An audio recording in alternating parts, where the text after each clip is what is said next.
दिल्ली से इस वक्त एक बहुत बड़ी खबर मिल रही है। दिल्ली की एक अस्पताल को बम से उड़ाने की धमकी दी गई है। शालीमार बाग स्थित मैक्स अस्पताल को बम से उड़ाने की धमकी मिली है। अस्पताल के अंदर बम स्क्वाड की टीम पहुंच गई है।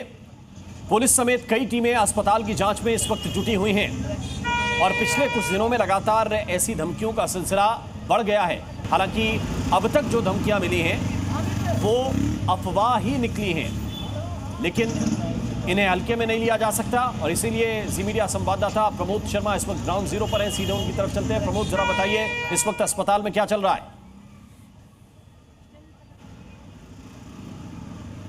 देखिए, दिल्ली के शालीमार बाग के जो फोर्टिस अस्पताल है, मैक्स अस्पताल, वहाँ पर बम से उसे उड़ाने की धमकी मिली थी। ये धमकी गुरुग्राम के स्थित उनके हेड ऑफिस में मेल के ज़रिए आई थी। उसके बाद इस बात की जानकारी दिल्ली पुलिस को दी गई। दिल्ली पुलिस की फायर सर्विस और बम स्क्वाड जो है वो मौके पर पहुंचा। पूरे अस्पताल की तलाशी ली गई।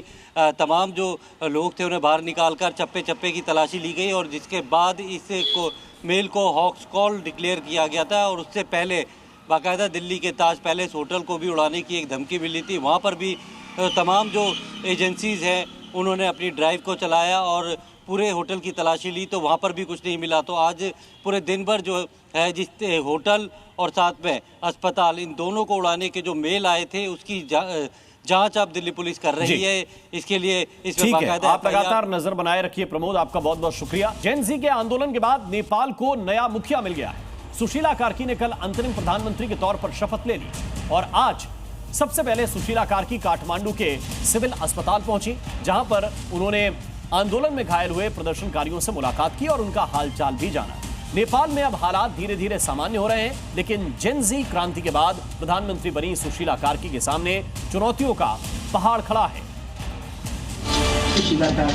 राजनीतिक संकट से जूझ रहे नेपाल को नया मुखिया मिल गया। सुशीला कार्की ने अंतरिम प्रधानमंत्री के तौर पर शपथ लेने के साथ ही नेपाल में नए अध्याय की शुरुआत हो गई है।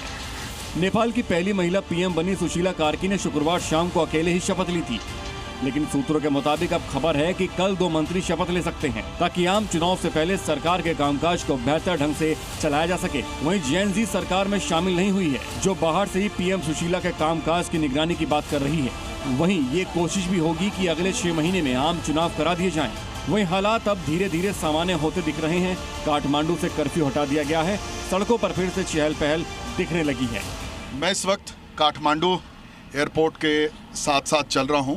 अब आम जनजीवन कैसा है मैं ये आपको दिखा रहा हूं कि क्या हालात हैं, कैसे बदल रही है यहाँ की तस्वीर। धीरे धीरे लोग अब सड़कों पर आने शुरू हो गए हैं। वहीं सुरक्षा में कोई चूक न हो, इसके लिए सेना के जवानों ने सड़कों पर मोर्चा संभाल रखा है।